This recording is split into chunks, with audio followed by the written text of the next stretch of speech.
Mike Blue Hair here reporting for Film the Police Portland. As you already may know, I'm taking over this channel for Chris Ponte.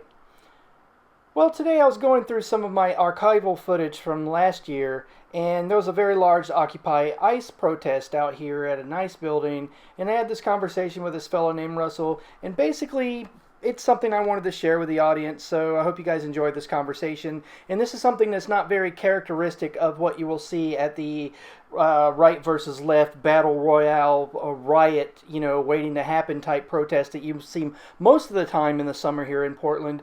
But yeah, this is actually a cogent exchange of ideas, and I just thought it was worth filming. So yeah, enjoy. Now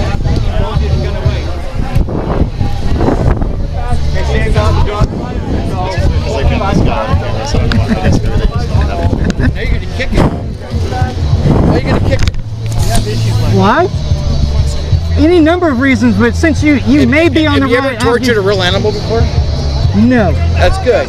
Great. So you ask the question, I'll answer it. Oh, sure.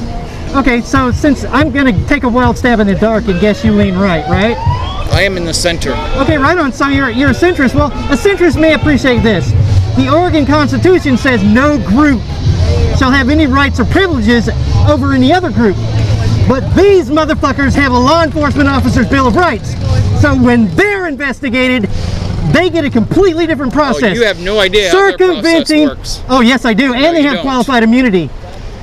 It's different. They're working in an official capacity. They are deputized by the federal government to uphold the law and the Constitution of the United States. They actually function under a different set of rules than we do. Yeah, three different sets of rules. To a different standard than we are. Right.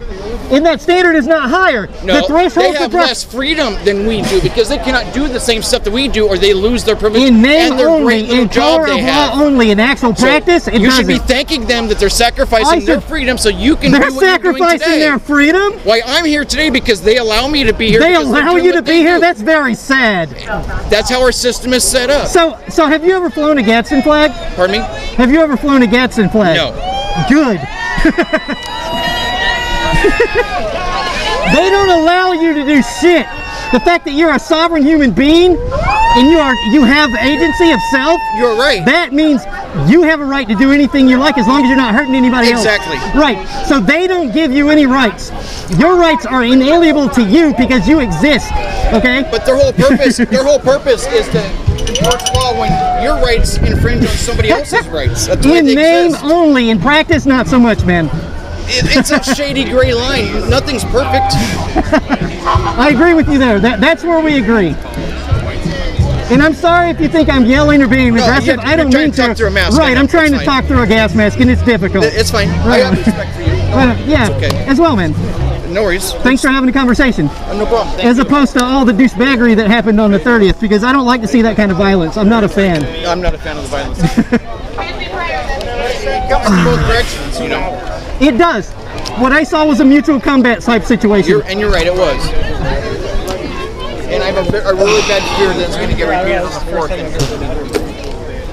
Well, when I interviewed Joey Gibson, I have no reason to believe he lied to me, but apparently Joey's march route was taking him away from Antifa. And that was the thing that confused me the most, because if you were wanting to plan that in a way that would mitigate violence, you would have them march towards the bank buildings up the hill. Yeah. And apparently Joey told me, and like I said, I have no reason to doubt Joey, the simple fact that Portland Police Bureau in the city denied his permit route to go the opposite direction. That's what he said. So they wanted us to come in clash. Yeah, they did. Not the police themselves, but the commissioner or the mayor. Right. You know what? One of the things that bugs me most about the way city government works in Portland. Okay, our mayor and our police commissioner is the same person. Yeah, that's wrong. That's an inherent conflict of interest in governance, and that has everything antithetical to everything to do with America. You politicize the police force. Sure. Yeah. There's supposed to be separation of powers. I mean, I'm an anarchist and I know this shit, but with that kind of closeness, you get inherent conflict of interest, and it does politicize the police force, and that's kind of shameful, and you don't see that in any other country or any other city in America. Right, and if he was a right-winger, I would be just opposed to it. Sure, I mean, it doesn't matter where power is concentrated. If it's concentrated and it's too vertical in nature, and there's not any separations of powers, you're looking and you're flirting with fascism, no matter if it's left-wing fascism or right-wing fascism. Definitely. And that's my thoughts on it. I agree with you, yes. And we need to do something about it. We need to petition, get someone about something that strips the mayor of control of the police force. They need to be autonomous from the mayor. So they cannot be used my honest, no bullshit feelings is that it's not red state versus blue state. It's a state versus you. And we live in a society that's government has too much power. Yes. Period. Yes. And like, I'm disheartened by watching people hurt each other. I mean, I might disagree with you so much that it hurts to speak to you, you know, or even look at And you. that's natural. But like, I'm not going to go to violence unless you try to hurt me or someone I love. Exactly. You know, and I find the violence abhorrent. You know, I appreciate conversations. I don't know why I would ever want to hurt someone who's having a great dialogue. Say I have a question. Sure. You may be the only person on the planet that will answer it. Why would I want to hurt you and you don't answer the question that I need? See, political dialogue is dying in this country. The thing is everybody used to be a keyboard commando, right? And now that the live-action role-play people have started to come out in the real world, they're starting to get lumps on their head and they're like, oh, fuck, this is blood in my hand. What do I do with the blood? And I'm concerned there'll be a civil war in this country between left versus right, and it's retarded. It should be bucking government overarching authority on all of us, and it doesn't matter if you're left or right. And that's what I find worrisome. Like, these people here, like, when these folks on the left were arguing that the people that occupied the Malheur refuge were terrorists, and they were saying that the government should go in there and kill them all, and all that stuff. I remember that. I was vehemently opposing that because I understand that when government tramples your rights, later they're coming for mine. Yes. You know, and that's the thing that people need to realize, even left and right. I mean, I watch people on the right cheerlead when Antifa are attacked or they're arrested or pepper sprayed, and they're chanting USA. I mean, you're basically cheerleading for your own enslavement because tomorrow they're going to do that to a right-wing group. Right. You know, and that's my concern, is that we're letting government do this whole seesaw, left versus right, and then they just take away more and more civil rights of everyone. Exactly, and that's the whole point of our movement, is to remind people of the same things you're saying. You know, we're almost anarchists. We're not quite, because we believe in a rule of law. Right, because you seem sort of libertarianish. Yes, right. Yes, and we believe in we don't live in a democracy. We live in a constitutional republic, which means we're supposed to. Yes. Which means, say there's 10 of us, 50 of them, and they want to trample all over someone's rights. Should that be allowed? In a constitutional republic, that's not allowed. No. But honestly, I think America has slipped into fascism. I mean, if you think about it, in a way, the relationship between corporations and government is so closely related that it's almost like there's no difference at this point. Right. So, I mean, when you're in a left-wing area, I kind of see it as left-wing fascism. When you're in a right-wing area, I kind of, and that's my thoughts. And you're right. I agree with you 100%. And now, from the perspective of an anarchist, when I see good flag-waving loyalists, it makes my skin crawl. I mean, they should be flying a flag upside down and say we're in distress. Okay, we're in distress. We need to fix our government, or our government's going to destroy our liberty. On this situation, because it's all just wording. When we chant USA, right, we're not chanting for our government. We're chanting for the people.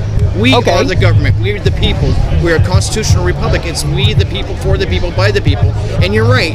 Corporations have taken over the country because politicians have to campaign nonstop now, need money. I mean, yeah, absolutely. And check this out.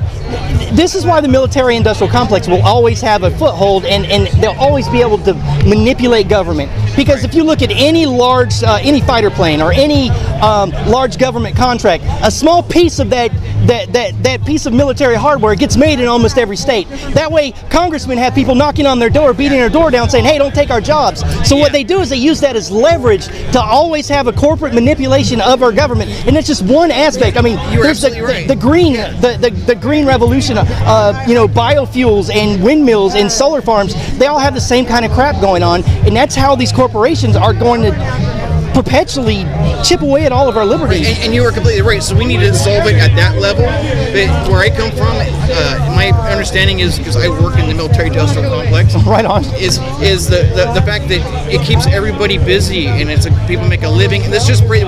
We get to pretend that we're going to war, but not actually go to war.